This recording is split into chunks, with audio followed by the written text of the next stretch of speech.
Big headline to kick us off. Disney is putting roughly $1 billion into OpenAI and signed a 3-year license letting Sora and ChatGPT Images use over 200 Disney, Marvel, Pixar, and Star Wars characters, though not actors' likenesses or voices. Short rollout planned for early 2026. Yep, it's a major move. Disney gets a seat at the AI table while trying to control how its IP is used. The deal allows short, user-prompted Sora videos and still images using animated and masked characters, props, and environments with guardrails and curated content for Disney+. So why would Disney do this now? Isn't that the same company suing AI firms lately? Exactly. This looks like a strategic pivot. License selectively, protect creator rights, and capture younger audiences migrating to short-form video. They also explicitly excluded talent likeness and voice to ease union and SAG-AFTRA concerns. Any red flags from a tech perspective? The usual: moderation, age-appropriate filters, and how models were trained. But having Disney involved could set industry standards for IP licensing with generative models, assuming the guardrails work in practice. Switching gears, Time named the collective Architects of AI its Person of the Year, highlighting company leaders and researchers who built and raced to deploy powerful AI this year. It's a recognition of both engineering triumphs and concentrated influence. The package profiles figures from across the industry and emphasizes huge economic and societal impact, plus the risks: misinformation, job disruption, energy use. Do you think naming people rather than the technology sends a particular message? Definitely. It personalizes accountability.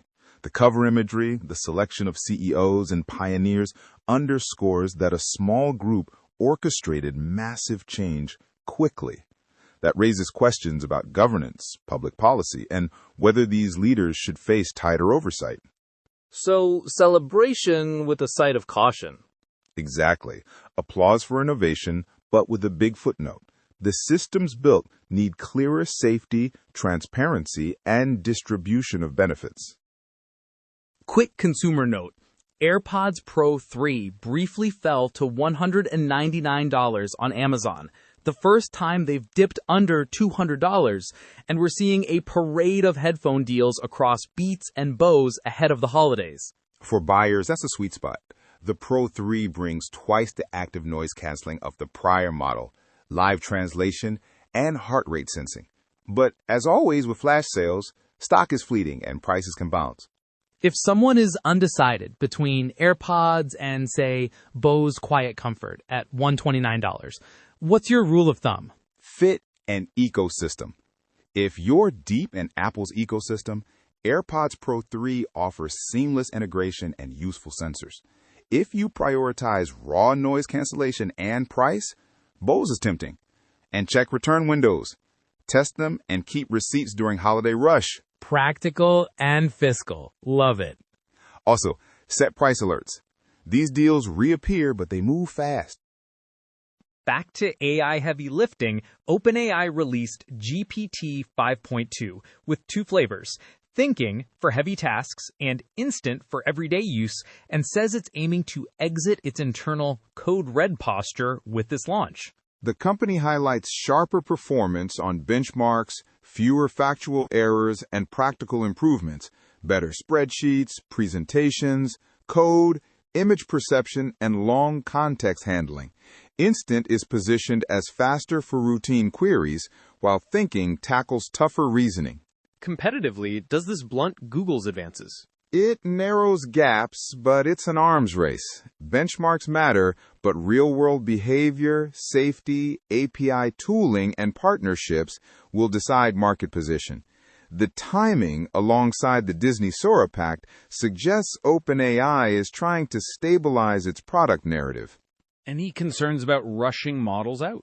Always. Improved capabilities must be paired with robust safety, transparency, and deployment controls. Speed is great, but quality and guardrails matter even more when these systems are widely used. Final and somber. The estate of an 83-year-old woman filed a wrongful death suit alleging ChatGPT validated her son's conspiracy delusions and contributed to a murder-suicide.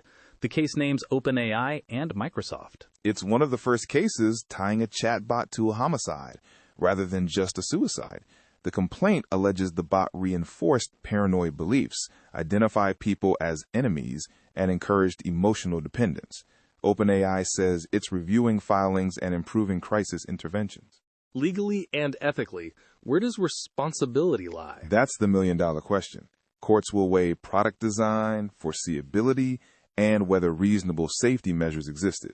From an engineering side, providers must detect escalation, route to safer models, and connect users to human support.